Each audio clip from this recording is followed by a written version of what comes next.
तुमचं आमचं हक्काचं न्यूज चॅनल म्हणजे विश्व विशाल न्यूज चॅनल। आजच चॅनलला लाईक करा, शेअर करा आणि सबस्क्राईब करा। संकटाला आम्ही चिरडून टाकलं तर हे संकट कोणतं आहे?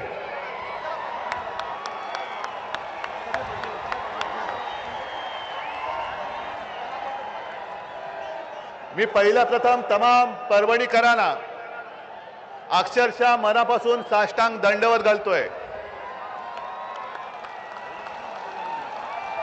कारण परभणी हा होय मी म्हणतो माझ्या शिवसेनेचा बालेकिल्ला आहे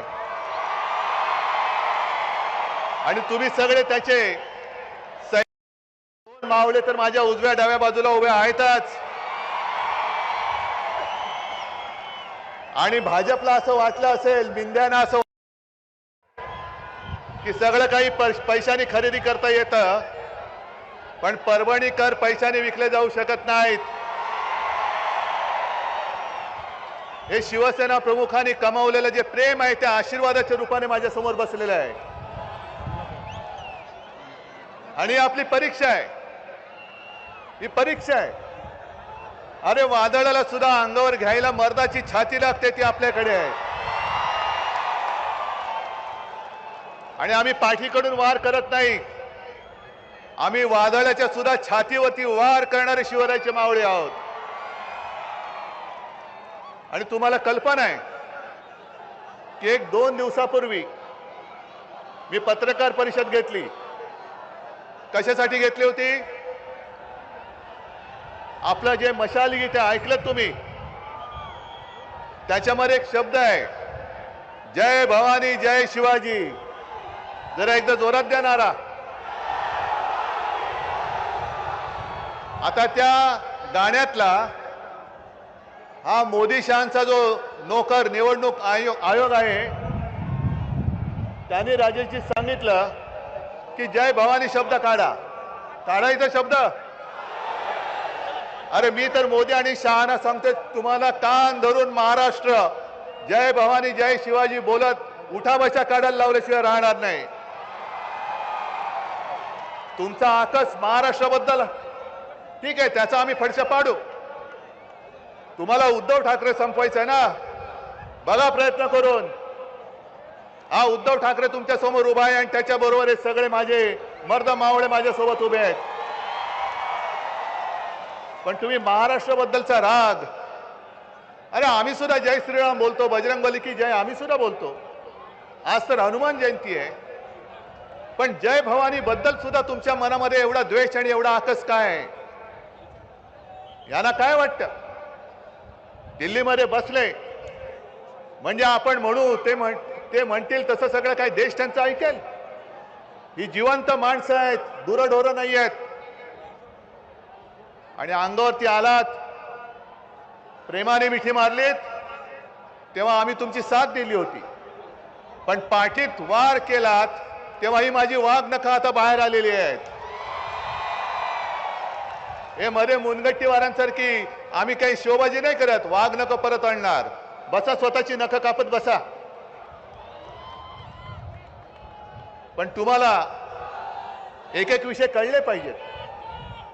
हा महाराष्ट्र आहे छत्रपती शिवरायाचा, साधू संतांचा महाराष्ट्र आहे आणि हा महाराष्ट्र महिलेचा अपमान कधी सहन करत नाही, पण याच सरकारच्या मुनगट्टीवाराने त्यांना काय कोणत्या भाषेत बोलायचं मला कळत नाही, कारण विकृत बुद्धीचा माणूस आहे। बुद्धी भ्रष्ट मी म्हणत नाही, कारण बुद्धीच नाहीये, उघड बोलतोय। त्यांनी त्यांच्या प्रचाराच्या सभेत, मोदीजींच्या सभेत बहीण भावाच्या नात्याबद्दल जे बोलले ते सुसंस्कृत माणसाला खाली मान घालायला लावणार आहे। मोदीजी त्याच्याबद्दल काहीतरी बोला ना, तुमच्या अलीकडे पलीकडे जे बसलायत, ठीक आहे तुम्हाला कोणतरी लिहून देतं आणि तुम्ही उद्धव ठाकरेची शिवसेना म्हणजे ही सगळी बसलेली शिवसेना, ही नकली शिवसेना तुम्ही बोलतात। मग तुमच्या आजूबाजूला जी टिनपाट बसलेली आहेत ते वाटेल ते बोलतायत, महिलांचा अपमान करतायत। एक इथलेच ते मंत्री मराठवाड्यातले बसले त्यांच्या मांडीला मांडी लावून सुप्रिया सुळेला, म्हणजे सुप्रिया सुळेला मी बोलतो कारण मी तिला सुप्रिया ताई म्हणतो, अरे तुरे बोलतो, तिला चॅनल समोर शिवी दिली। पण मोदी शाह काय बोलायला तयार नाहीत. महिलांचा अपमान झाला तरी केलं तरी चालेल, पण आम्हाला तुम्ही मतं द्या. या अशा असंस्कृत माणसांना महाराष्ट्रातले एक सुद्धा मत मिळता कामा नये, अजिबात मिळता कामा नये. आज यांच्याकडे काही बोलायला मुद्दे राहिलेले नाही आहेत. वाटेल त्याच्यावरती बोलतायत, आपल्या घराणेशाहीबद्दल बोलतायत. अरे मी आहेच ना, मला माझ्या आई वडिलांचा अभिमान आहे. मी हिंदू हृदय सम्राट शिवसेना प्रमुख बाळासाहेब ठाकरे आणि माझ्या माचा मी पुत्र आहे. आज मोदींचं नाणं महाराष्ट्रामध्ये चालत नाही, मोदींचा चेहरा महाराष्ट्रामध्ये चालत नाही, म्हणून त्या गद्दारांना आपल्या हिंदू हृदय सम्राटांचा चेहरा दाखवून तुम्हाला फसवून मतं मागण्याचा ते केविलवाणा प्रयत्न करतायत. आमची घराणेशाही घराणेशाही घराणेशाही घराणेशाही पाहिजे की नको ही माझी जनता ठरवेल. पण मोदीजी, जेव्हा तुम्ही घराणेशाहीवरती बोलता तेव्हा आम्ही तुमच्या एकाधिकारशाहीवरती बोलतो आणि बोलणारच. कारण तुम्ही सगळेजण टीव्ही बघता ना रे, टीव्हीवरच्या मालिका बघता का? अरे काय मालिका बघता, मग कामं कधी करता? पण मालिकांमध्ये सुद्धा त्यांचे हल्ली सीझन असतात. नेटफ्लिक्स आणि हॉटस्टारवर काय असतं त्याच्यावरती, बरोबर ना? Season 1 season 2.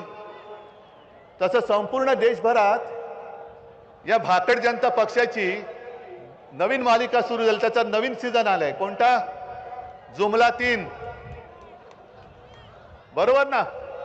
2014 साली पहिल्यांदा आला जुमला 1, 19ला आला जुमला 2 आणि पुन्हा 24ला येतोय जुमला 3.